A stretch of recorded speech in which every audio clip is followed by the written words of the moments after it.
Medan listrik. Pada kesempatan kali ini saya akan membahas mengenai medan listrik. Di kesempatan yang lalu kita sudah membahas tentang gaya Coulomb atau gaya listrik, yaitu gaya yang ada atau timbul karena adanya dua buah benda yang bermuatan. Gaya Coulomb itu bisa saling tolak-menolak atau saling tarik-menarik, tergantung dari jenis muatannya. Apa itu medan listrik?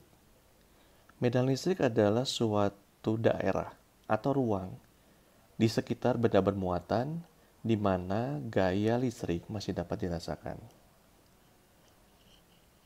Semakin jauh lokasi suatu tempat dari benda bermuatan, maka gaya listrik yang dirasakan akan semakin kecil. Semakin besar muatan dari suatu benda itu, maka gaya listrik yang akan dirasakan akan semakin besar. Jadi medan listrik ini sangat dipengaruhi oleh besar muatan dari benda tersebut dan jarak terhadap benda bermuatan tersebut. Medan listrik ini pun memiliki arah. Ya, kita lihat arahnya seperti apa.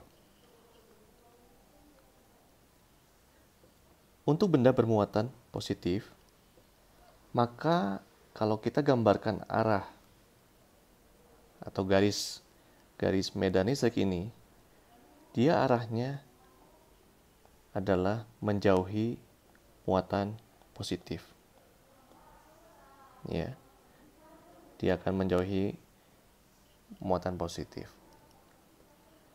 Bagaimana bila bendanya bermuatan negatif? Nah, ini kita lihat. Bila benda tersebut bermuatan negatif, maka arah dari medan listrik ini akan menuju benda bermuatan negatif. Nah, bila ada dua buah benda yang bermuatan, satu positif dan satu negatif, maka kita gambarkan gaya garis-garis medan listriknya adalah seperti itu. Bila kedua bendanya bermuatan positif, maka ini adalah gambarnya seperti itu. Kuat medan listrik dinyatakan oleh E sama dengan F dibagi Q, di mana E-nya adalah medan listriknya, F-nya adalah gaya listriknya, dan Q adalah muatan ujinya, yaitu muatan yang berada di sekitar muatan sumbernya. Kita tahu bahwa F itu sama dengan K dikali Q1 Q2 dibagi R kuadrat. Maka bila kita masukkan ke sana, akan kita dapatkan bahwa E sama dengan K dikali Q dibagi R kuadrat. Nah, bagaimana hubungan arah dari medan listrik dengan gaya listrik? Itu tergantung dari muatan ujinya. Bila muatan uji ini bermuatan positif, kemudian arah medannya ke kanan, kita misalkan ya. Ini arah medannya, maka gaya listrik yang dialami muatan uji ini itu akan searah dengan arah medan listriknya. Tetapi bila muatan uji itu adalah negatif, bila medan listriknya arah ke kanan, maka arah dari gaya listriknya itu berlawanan dengan arah medan listrik.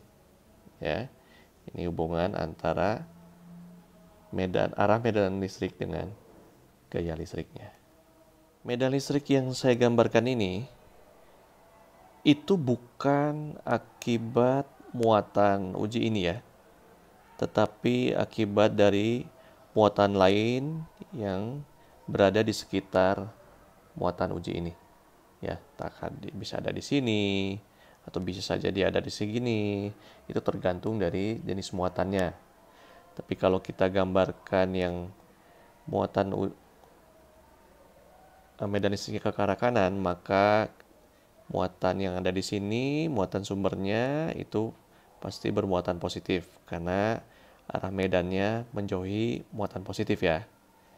Tapi bila muatan sumbernya ada di sebelah kanan, sedangkan ini arah medannya ke kanan seperti ini, maka pasti muatan sumbernya adalah negatif. Karena kita tahu tadi arah dari medan listrik itu akan menuju muatan negatif. Oke, sekarang kita akan melihat contoh soalnya. Dua buah partikel masing-masing bermuatan 8 mikrocoulomb dan 18 mikrocoulomb, berjarak 12 cm satu sama lain. Di manakah letak suatu titik atau lokasi ya yang memiliki kuat medan listrik sama dengan 0. Kita gambarkan dulu dua buah partikel itu ya.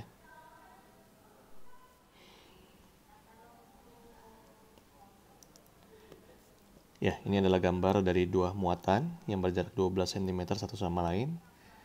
Nah, kita misalkan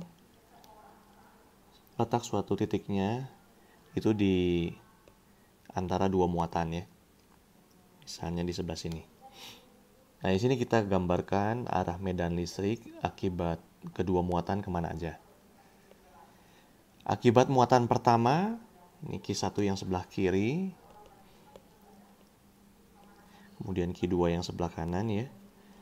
Maka akibat muatan pertama, arah medan listriknya karena dia muatannya positif, maka dia harus menjauhi muatan positif. Berarti gambarnya arah ke kanan. Ya, ini adalah E1. Berikutnya akibat muatan yang Q2, dia muatannya juga berjenis positif, maka arah medan listriknya harus menjauhi muatan tersebut juga. Maka kita gambarkan arah medan listriknya adalah ke kiri. Nah, ini E2-nya. Oke. Karena ini adalah besaran vektor ya, maka aturan vektor kita harus jalankan.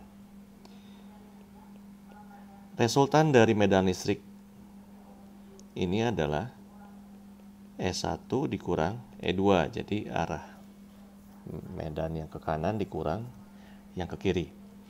Kita tahu tadi bahwa kuat medan listriknya harus sama dengan 0. Maka di sini kita isi angka 0, kemudian E1 sama dikurang E2 sama dengan 0 ya. Maka E1 akan sama dengan E2. Nah, kita masukkan rumus dari E, yaitu K Q1 per R1 kuadrat sama dengan K kali Q2 dibagi R2 kuadrat. Di sini ada yang sama, jadi kita bisa coret dulu, yaitu nilai K-nya kan pasti sama. Ya. Nah, kemudian kita masukkan angka muatannya. Yang pertama tadi 8 mikrocoulomb dibagi dengan jarak. Nah, jarak dari muatan pertama ini kita misalkan dulu saja. Di sini jaraknya adalah X.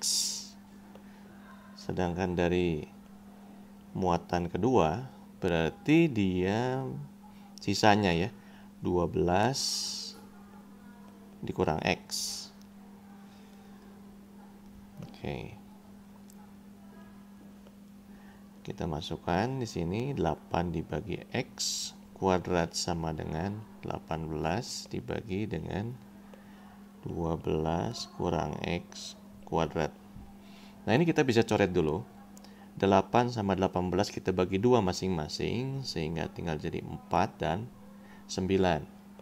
Kemudian kita akarkan, maka akan didapat 2 per X sama dengan 3 per 12 dikurang X. Kita kali silang, 3X sama dengan 24 dikurang 2X. Pindah ruas, 2X-nya ke kiri, jadi 5X sama dengan 24. Kita dapatkan X sama dengan 24 per 5 cm. meter. Itulah lokasi atau tempat di sekitar dua muatan positif ini, di mana kuat medan listriknya sama dengan 0. Jadi lokasinya adalah di sini, dengan jarak ini adalah 24/5 cm. Nah, itulah contoh soalnya yang pertama. Oke, sekarang saya akan bertanya seperti ini. Kenapa saya memisalkan titiknya itu adalah di sebelah sini posisinya? Kenapa nggak saya misalkannya di sebelah kanan dari muatan 18 mikrokulom? Kenapa tidak di sini? Ya, coba kalian pikirkan ya. Atau kenapa tidak di sebelah kiri dari muatan 8 mikrokulom? Yang di sebelah sini nih. Ya. Tetapi saya misalkannya di antara kedua muatan. Ya, itu coba kalian pikirkan ya. Nanti di lain kesempatan saya minta jawabannya. Oke, contoh soal yang berikutnya. Di sini ada sebuah segitiga siku-siku ABC, di mana siku-sikunya ada di C. Diletakkan partikel bermuatan minus 3 nanokulom di A dan plus 4 nanokulom di B. Bila jarak AC-nya 30 cm dan BC-nya 40 cm, tentukan kuat medan listrik di titik C. Kita gambarkan dulu segitiganya.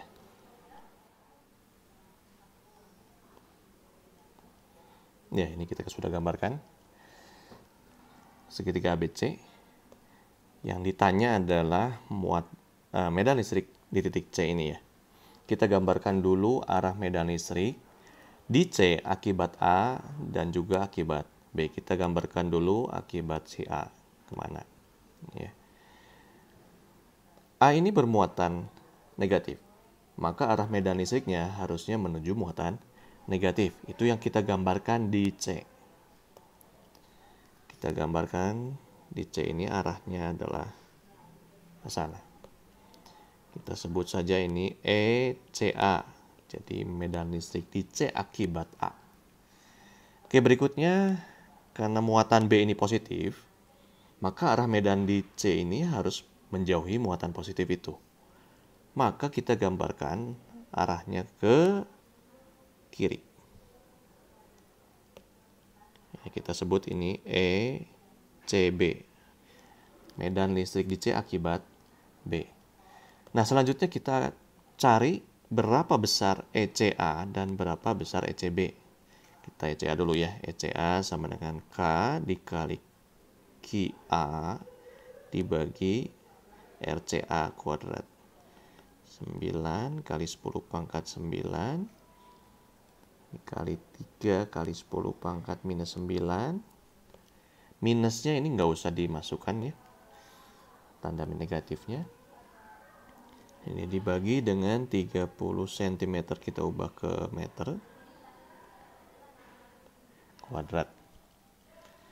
Nah, dari sini kita dapatkan nilainya adalah 300 Newton per Coulomb. Kemudian kita cari ECB. K dikali QB dibagi RCB kuadrat sama dengan 9 kali 10 pangkat 9 dikali 4 kali 10 pangkat minus 9. Ini kenapa saya kali 10 pangkat minus 9? Karena dari nanokulom ya menjadi kulom. Dibagi dengan 40 kali 10 pangkat minus 2 kuadrat. Kita dapat, kita hitung ya, ini dapat angkanya 225 Newton per Coulomb. Nah, selanjutnya kita resultan antara ECA dengan ECB. Karena sudut ini itu 90 derajat atau siku-siku, maka kita bisa resultankan kedua vektor ini menggunakan prinsip Pythagoras ya. Jadi EC sama dengan akar dari ECA kuadrat ditambah ECB kuadrat. Ini menjadi akar 300 kuadrat ditambah 225 kuadrat. Nah, kita hitung hasilnya adalah 375 Newton per Coulomb. Nah, inilah kuat medan listrik di C akibat A dan B. Oke, kita lihat contoh soal yang berikutnya yang ada kaitannya dengan gaya listrik.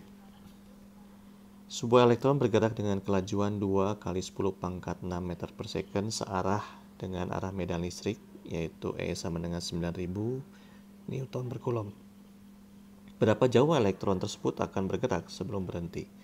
Kita gambarkan dulu.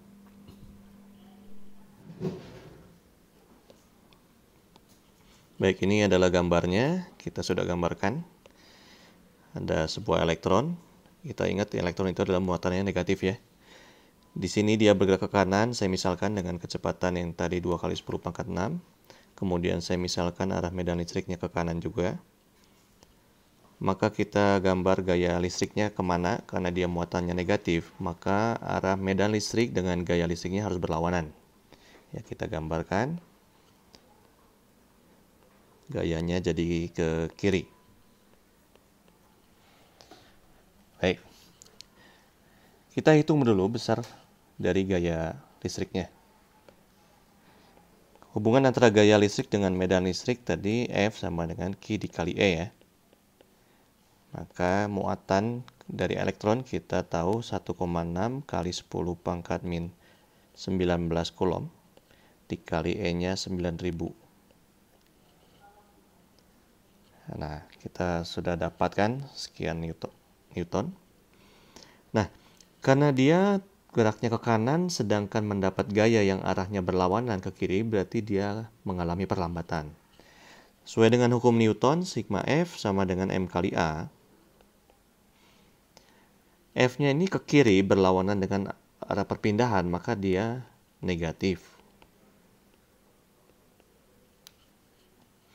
Nah, kita masukkan angkanya 1,6 kali 9 kali 10 pangkat min 16 sama dengan M, massa dari elektron, yaitu 9 kali 10 pangkat min 31 kg. Ini sebenarnya dihafalkan muatan dan massa elektron ya. Dikali A, kita dapatkan A-nya sama dengan minus 1,6 kali 10 pangkat 15 meter per second kuadrat. Nah, jadi elektron ini akan mengalami perlambatan sebesar 1,6 kali 10 pangkat 15 meter per second kuadrat.